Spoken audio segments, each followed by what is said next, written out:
ಬೆಂಗಳೂರಿನಲ್ಲಿ red hand ಆಗಿ ಸಿಕ್ಕಿಬಿದ್ದ ವಿದೇಶಿ ಮಹಿಳೆ. ಮಕ್ಕಳಿಂದಲೇ ಮಾಹಿತಿ ಸಿಕ್ಕಿದೆ. ಈಕೆ ಡ್ರಗ್ ಪೆಡ್ಲರ್, ರೆಡ್ ಹ್ಯಾಂಡ್ ಆಗಿ ತಗ್ಲಾಕೊಂಡಿದ್ದಾಳೆ. ಇದೀಗ ಅಂಧರ್ ಆಗಿದ್ದಾಳೆ. ಸಿಕ್ಕಿ ಬೀಳ್ತಾ ಇದ್ದಂತೆ ವಿದೇಶಿ ಮಹಿಳೆ ಖತರ್ನಾಕ್ ಐಡಿಯಾವನ್ನ ಇಲ್ಲಿ ಬಳಸಿದ್ದಾಳೆ. TV9 ನಲ್ಲಿ ಡ್ರಗ್ ಪೆಡ್ಲರ್ ಮಹಿಳೆಯ ಎಕ್ಸ್ಕ್ಲೂಸಿವ್ ಸುದ್ದಿ. ಯಾವ ರೀತಿಯಾಗಿ ಡ್ರಗ್ ಸಪ್ಲೈ ಮಾಡ್ತಾ ಇದ್ಲು, ಎಲ್ಲಿಂದ ಸಿಗ್ತಾ ಇತ್ತು, ಹೇಗ್ ಸಿಕ್ಕಿಬಿದ್ಲು, ಮಕ್ಕಳು ವಿಷಯವನ್ನ ತಿಳಿಸಿದ್ದು ಹೇಗೆ, ಪೊಲೀಸರು ಹೇಗ್ ಕಾರ್ಯಾಚರಣೆಯನ್ನ ನಡೆಸಿದ್ರು, ಯಶಸ್ವಿಯಾಗಿ ಈಕೆಯನ್ನ ಬಂಧಿಸುವಲ್ಲಿ ಪೊಲೀಸರ ಕಾರ್ಯಾಚರಣೆ ಹೇಗಿತ್ತು ಅನ್ನೋ ಇಂಚಿಂಚು ಮಾಹಿತಿಯನ್ನ ಕೊಡ್ತಾ ಹೋಗ್ತೀವಿ. ತಗ್ಲಾಕೊಂಡ ಮೇಲೆ ಈಕೆ ಆಡಿದ್ದು ಖತರ್ನಾಕ್ ಆಟ. ಹಾಗಿದ್ರೆ ಏನ್ ಮಾಡಿದ್ಲು ಈ ವಿದೇಶಿ ಮಹಿಳೆ? ಈಕೆ ಮೂಲತಃ ಎಲ್ಲಿ ಅವಳು? ಇದೆಲ್ಲದರ ಬಗ್ಗೆಯೂ ಕೂಡ ಮಾಹಿತಿಯನ್ನ ಕೊಡ್ತೀವಿ. ಬಂಧಿತ ವಿದೇಶಿ ಮಹಿಳೆಯ ವಿಡಿಯೋಸ್ ಅನ್ನ ಕೂಡ ಗಮನಿಸ್ತಾ ಇದ್ರಿ. ಪೊಲೀಸರು ವಶಕ್ಕೆ ಪಡೆದು ಕರೆದೊಯ್ದಂತಹ ದೃಶ್ಯ. ಕೊಡಿಕೆಹಳ್ಳಿ ಪೊಲೀಸ್ ಠಾಣಾ ವ್ಯಾಪ್ತಿಯಲ್ಲಿ ಡ್ರಗ್ಸ್ ಡೀಲ್ ಮಾಡ್ತಾ ಇದ್ಲು. ಬುರ್ಖಾ ಧರಿಸಿ ಏರಿಯಾಗೆ ವಿದೇಶಿ ಮಹಿಳೆ ಎಂಟ್ರಿಯನ್ನ ಕೊಡ್ತಾಳೆ. ಏರಿಯಾದ ಮಕ್ಕಳೇ ನೀಡಿದ್ರು ಡ್ರಗ್ ಲೇಡಿಯ ಸುಳಿವನ್ನ. ಮಕ್ಕಳು ಆಟ ಆಡ್ತಾ ಇರ್ತಾರೆ. ಈ ವೇಳೆ ಆಕೆಯ ಚಲನವಲನದ ಮೇಲೂ ಕೂಡ ಮಕ್ಕಳ ದೃಷ್ಟಿ ಹಾಯುತ್ತೆ. ಮಕ್ಕಳಿಗೆ ಅನುಮಾನ ಶುರುವಾಗುತ್ತೆ. ನಿರ್ಮಾಣ ಹಂತದ ಕಟ್ಟಡದಲ್ಲಿ ಬಟ್ಟೆ ಬದಲಾಯಿಸಿ ಎಂಟ್ರಿಯನ್ನ ಕೊಡ್ತಾಳೆ. ಬುರ್ಖಾ ಧರಿಸಿ ಮೊಬೈಲ್ನ ಹಿಡ್ಕೊಂಡು ಓಡಾಡ್ತಾ ಇದ್ಲು. ಮಹಿಳೆಯ ಬಗ್ಗೆ ದೊಡ್ಡವರಿಗೆ ಮಕ್ಕಳು ಮಾಹಿತಿಯನ್ನ ಕೊಡ್ತಾರೆ. ಈ ರೀತಿ ಯಾರೋ ಒಬ್ರು ಹೆಂಗ್ಸ್ ಬಂದು ಓಡಾಡ್ಕೊಂಡ್ರು, ಅಲ್ಲಿ ಬಿಲ್ಡಿಂಗ್ ಹತ್ರ ಹೋದ್ರು, ಬಟ್ಟೆ ಬದಲಾಯಿಸ್ಕೊಂಡು ಬಂದ್ರು, ಫೋನಲ್ಲಿ ಮಾತಾಡ್ತಾ ಇದ್ರು ಅಂತ ಹೇಳಿ ಮಕ್ಕಳೇನೋ ಡೌಟ್ ಬಂದು ದೊಡ್ಡವರಿಗೆ ತಿಳಿಸಿದ್ದಾರೆ. ಮಕ್ಕಳ ಸುಳಿವನ್ನೇ ಆಧರಿಸಿ ಮಹಿಳೆಯ ಬೆನ್ನಟ್ಟಿದ್ದಾರೆ ರಾಜೇಶ್ ಎಂಬ ವ್ಯಕ್ತಿ. ಏರಿಯಾದ ಮನೆಯ ಸೆಲ್ಲರ್ಗೆ ವಿದೇಶಿ ಲೇಡಿ ನುಗ್ತಾಳೆ. ಸ್ಥಳೀಯರ ಸಮಯ ಪ್ರಜ್ಞೆಯಿಂದ ಸೆಲ್ಲರ್ ರೂಮ್ನಲ್ಲಿ ಆಕೆ ಲಾಕ್ ಆಗ್ತಾಳೆ. ಸ್ಥಳೀಯರ ಸಮಯ ಪ್ರಜ್ಞೆ, ಅವರ ಧೈರ್ಯವನ್ನ ಕೂಡ ಇಲ್ಲಿ ಮೆಚ್ಚಲೇಬೇಕು. ಈ ವಿದೇಶಿ ಮಹಿಳೆಯನ್ನ ಲಾಕ್ ಮಾಡುವಲ್ಲಿ ಅವರು ಕೂಡ ಪ್ರಮುಖ ಪಾತ್ರವನ್ನು ವಹಿಸಿದ್ದಾರೆ. ಮಕ್ಕಳು ಕೊಟ್ಟಂತಹ ಸುಳಿವನ್ನ ಆಧರಿಸಿ ರಾಜೇಶ್ ಎಂಬ ವ್ಯಕ್ತಿ ಈಕೆಯ ಬೆನ್ನು ಬೀಳ್ತಾರೆ. ಏರಿಯಾದ ಮನೆಯ ಸೆಲ್ಲರ್ಗೆ ಈಕೆ ಹೋಗಿ ಅಡಗಿಕೊಳ್ಳುವಂತಹ ಪ್ರಯತ್ನವನ್ನ ಮಾಡ್ತಾಳೆ. ಆ ಟೈಮ್ನಲ್ಲಿ ಸೆಲ್ಲರ್ ರೂಮ್ ಅನ್ನ ಲಾಕ್ ಮಾಡ್ತಾರೆ. ನಂತರದಲ್ಲಿ ಪೊಲೀಸರಿಗೆ ಮಾಹಿತಿಯನ್ನ ಕೊಡ್ತಾರೆ. ಅದಾದ್ಮೇಲೆ ಏನ್ ಕಾನೂನು ಪ್ರಕ್ರಿಯೆಗಳಿದೆಯೋ ಪೊಲೀಸರು ಸ್ಥಳಕ್ಕೆ ಬರ್ತಾರೆ. ಆಕೆಯನ್ನ ಅರೆಸ್ಟ್ ಮಾಡ್ತಾರೆ. ಅಲ್ಲಿಂದ ಅಲ್ಲಿ ಅವ್ರ ಲೇಬರ್ ಕ್ವಾರ್ಟರ್ಸ್ಗೆ ಹೋಗ್ಬಿಟ್ಟು ಒಳಗಿಂದ ಬೀಗ ಹಾಕಿ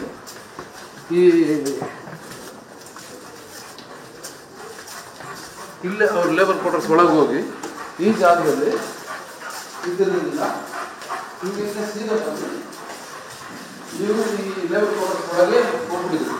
ಹೋಗಿದ್ರಿಂದ ನಾವು ಆ ಕಡೆ ಇದನ್ನು ಕ್ಲೀನಾಗಿ ಹಾಕಿ ಬಾಗಿಲಾಕಿ ನಾವು ಅವ್ರನ್ನ ಒಳಗೆ ಕ್ಯಾಪ್ಚರ್ ಮಾಡ್ತೀವಿ.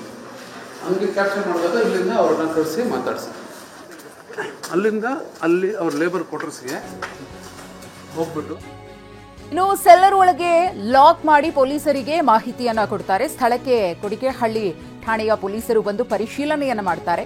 ವಿದೇಶಿ ಮಹಿಳೆ ಅಂತ ಹೇಳ್ತಾ ಇದ್ವಿ, ನೈಜೀರಿಯಾ ಮೂಲದ ಮಹಿಳೆ ಅನ್ನೋದು ಗೊತ್ತಾಗಿದೆ. ಡ್ರಗ್ಸ್ ಡೀಲ್ಗೆ ಬುರ್ಖಾವನ್ನ ಧರಿಸಿ ಬಂದಿದ್ದಂತಹ ನೈಜೀರಿಯಾ ಮಹಿಳೆ ಪರಾರಿಯಾಗುವ ವೇಳೆ ಮನೆಯ ಬಕೆಟ್ಗೆ ಡ್ರಗ್ಸ್ ಅನ್ನ ಹಾಕಿದ್ದಾಳೆ. MDMA ಕ್ರಿಸ್ಟಲ್ ಇರುವಂತಹ ಪೊಟ್ಟಣವನ್ನ ಬಕೆಟ್ಗೆ ಎಸೆದಿದ್ಲು. ಬಳಿಕ ಮನೆಯ ಲೇಬರ್ ರೂಮ್ಗೆ ಮಹಿಳೆ ಎಂಟ್ರಿಯನ್ನ ಕೊಟ್ಟಿದ್ದಾಳೆ. ಸಿಸಿಟಿವಿ ಪರಿಶೀಲನೆಯ ವೇಳೆ ಆಕೆ ಡ್ರಗ್ಸ್ ಎಸೆದಿರುವುದು ಕೂಡ ಪತ್ತೆಯಾಗಿದೆ. 35 ವರ್ಷ ಈಕೆಗೆ.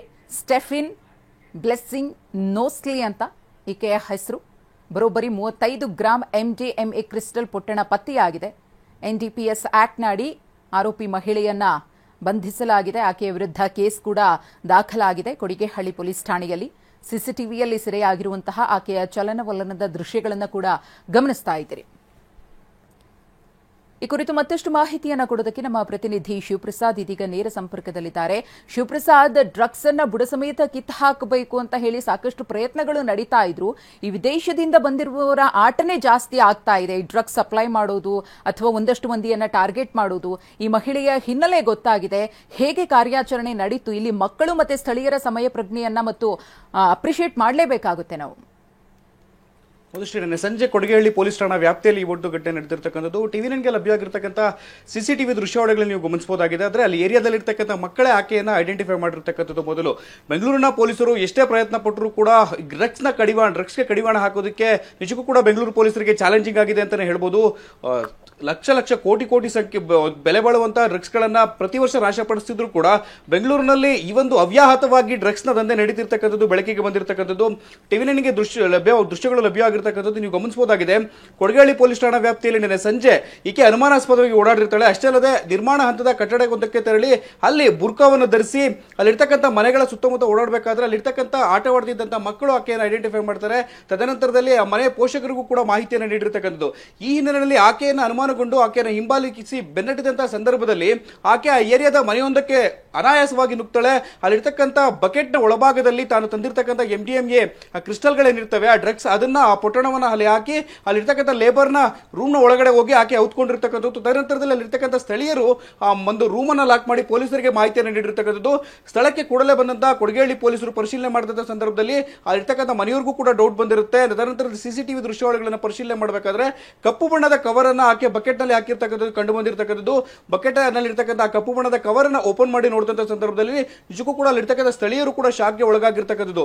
ಮೂಲತಃ ನೈಜೀರಿಯನ್ ಮೂಲದವಳು ಈಕೆ ಅಂತ ಹೇಳಿ ಮಾಹಿತಿ ಲಭ್ಯ ಆಗಿದೆ. 35 ವರ್ಷದ ಸ್ಟಿಫನ್ ಏನಿರ್ತಾಳೆ ಈಕೆ ಅಲ್ಲಿರ್ತಕ್ಕಂಥ ಸ್ಥಳೀಯರು ಬೆನ್ನಟ್ಟಿದಂತ ಸಂದರ್ಭದಲ್ಲಿ ಭಯಗೊಂಡು ತನ್ನ ಬಳಿ ಇರ್ತಕ್ಕಂಥ MDMA ಕ್ರಿಸ್ಟಲ್ಗಳಂದ್ರೆ ಈಕೆ ಮೂಲತಃ ಡ್ರಗ್ ಪೆಡ್ಲರ್ ಅಂತ ಹೇಳಿ ಈಗಾಗಲೇ ಪೊಲೀಸರು ಕೂಡ ಅನುಮಾನವನ್ನು ವ್ಯಕ್ತಪಡಿಸಿರ್ತಕ್ಕಂಥ 35 ಗ್ರಾಮ್ನ MDMA ಕ್ರಿಸ್ಟಲ್ಗಳನ್ನ ಆಕೆ ತಂದಿರ್ತಾಳೆ. ಅಂದ್ರೆ ಅಲ್ಲಿರ್ತಕ್ಕಂಥ ಏರಿಯಾದಲ್ಲಿ ಯಾರೋ ಬುಕ್ ಮಾಡಿದ್ದಾರೆ ಅನ್ಸುತ್ತೆ ಆ ಒಂದು ಆನ್ಲೈನ್ ಅಲ್ಲಿ ಅದನ್ನ ಡ್ರಾಪ್ ಮಾಡುವಂತ ಸಲುವಾಗಿ ಆಕೆ ಕೊಡಗೇಹಳ್ಳಿ ಪೊಲೀಸ್ ಠಾಣಾ ವ್ಯಾಪ್ತಿಯಲ್ಲಿ ಇರ್ತಕ್ಕಂಥ ಆ ಒಂದು ಸಾಕಾರ ನಗರದ ಏರಿಯಾಕ್ಕೆ ತಂದಿರತಕ್ಕಂಥದ್ದು. ಅಲ್ಲಿರ್ತಕ್ಕಂಥ ಸ್ಥಳೀಯ ಮಕ್ಕಳ ಸಮಯ ಪ್ರಜ್ಞೆಯಿಂದ ಆಕೆ ಸಿಕ್ಕಿ ಬಿದ್ದಿರ್ತಕ್ಕಂಥದ್ದು. ಈಗಾಗಲೇ ಈ ಒಂದು ಪ್ರಕರಣಕ್ಕೆ ಸಂಬಂಧಪಟ್ಟಂತೆ ಆಕೆಯನ್ನು ಕೂಡ ವಶಪಡಿಸಿಕೊಂಡಿರ್ತಕ್ಕಂಥ ಕೊಡಗೇಹಳ್ಳಿ ಪೊಲೀಸರು NDPS ಆಕ್ಟ್ ಅಡಿ ಕೇಸನ್ನು ದಾಖಲು ಮಾಡಿಸಿಕೊಂಡು ತನಿಖೆಯನ್ನು ಕೂಡ ಚುರುಕುಗೊಳಿಸಿರ್ತಕ್ಕಂಥದ್ದು. ನೈಜೀರಿಯನ್ ಪ್ರಜೆಗಳು ಹೆಚ್ಚಿನ ಪ್ರಮಾಣದಲ್ಲಿ ಈ ಒಂದು ದಂಧೆಯಲ್ಲಿ ಭಾಗಿಯಾಗ್ತಿರ್ತಕ್ಕಂಥದ್ದು ಕಂಡು ಬಂದಿದೆ. ಅಷ್ಟೇ ಅಲ್ಲದೆ ಆಕೆಯ ವೀಸಾ ಕೂಡ ಇಲ್ಲ ಅಂತ ಹೇಳಿ ಮಾಹಿತಿ ಲಭ್ಯ ಆಗಿರ್ತಕ್ಕಂಥದ್ದು. ಈಕೆ ಅನಧಿಕೃತವಾಗಿ ದೇಶಕ್ಕೆ ಎಂಟ್ರಿ ಕೊಂಡಿದ್ದಾಳೆ ಅನ್ನೋದ್ರ ಬಗ್ಗೆಯೂ ಕೂಡ ಪೊಲೀಸರು ಪರಿಶೀಲನೆ ಮುಂದುವರಿಸಿರ್ತಕ್ಕಂಥದ್ದು. ಮಧುಶ್ರೀ, ಧನ್ಯವಾದ ಶಿವಪ್ರಸಾದ್ ತಮ್ಮ ಮಾಹಿತಿಗಾಗಿ.